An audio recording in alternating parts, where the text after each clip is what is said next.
The Biblical Outcast. James O'Neill, also known as James Civil Brooklyn. James Civil Brooklyn, also known as James O'Neill, also known as James Civil Angel, a man of functional esteem, born through philosophies. The mystic spirits of water and fire have guided him through the visibility of his ghost-like existence. Yesterday had been a feverless night in the distance of light and electricity for one James O'Neill. He understands the whole idea that cleansing purity brought happiness, and money was magic. Though the kind of money that's from environmentally friendly plastic, respecting the trees for being trees, the kind of money that is our kindness, the type of money that is our conversation, the type of money which is our purity. The trees were always the most honorable patrons, and with forests glooming around the world, it was important that cigarettes are from rice paper and hemp paper, and that the trees and plants are providing oxygen, fruits, and vegetation near the forests. And the trees were empowering the world. So were the plants. Women in short skirts made fine love affairs. The ones who were sexually active with their partner and who practiced a steady, innocent appetite such as veganism, the use of fruits and vegetation from plant and tree as food and medicine, which is the use of fruit and vegetation as food and medicine from plant and tree, always found a type of peaceful recognition to the themes of their musical pointers. The loyal ones, dignified creatures of such a durably innocent and glowing shiny skin. In our reality, magic is worth a world of options, and women in short skirts prevail with a type of dignifying and virtuous lust. Virtuous lust. Noticing a male if you're a male that is attractive and beautiful, and seeing their perfections as your own. Or seeing a female and recognizing her beauty but not thinking sexually, just noting that she's attractive. And maybe wanting to give her a hug or a kiss. To the art of happiness and the wealth of majestic magic, the virtuous wealth of our drawings, the virtuous wealth of our literature, the virtuous wealth of our artistic creations, the virtuous wealth of our musical intentions and inventions, the virtuous wealth of our emotions.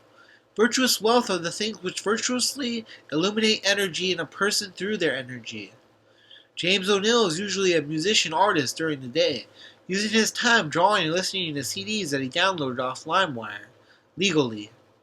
He had borrowed these materials from a circuit city at the town mall 10 miles east from the river. His karma for these levitating acts and his perfection thoughts achieved resilient, focused visions in his dreams and silent meditations. As the proudly empathetic rising of the moon settled high, glowing into charismatic inspiration, this was the hour when James wrote a series of anthologies for the memory of his high school crush, Jenny Alex Peace. He always thought of fate and destiny whenever Jenny slipped into mind. She peacefully affects him through a resiliently magical charm and intuitive gracefulness. James often speaks to himself. Not a man on this earth has ever been able to reveal the chance for prosperity within growth and secure anxiousness. I need to find Jenny Alex peace. I need to make our fate right. I'll learn resilient and empathetic magic and become a spiritual astronaut if that's what it takes to be with her. The answer must be in the delay. And what delay, though, did James have in mind? It is quite possible that the effect of a courteous and peaceful dream state, which is productive and virtuous, fed his mind with impossible possibilities and colorful attributes, forming James into an overwhelmed state of wizard-like surreal gratitude.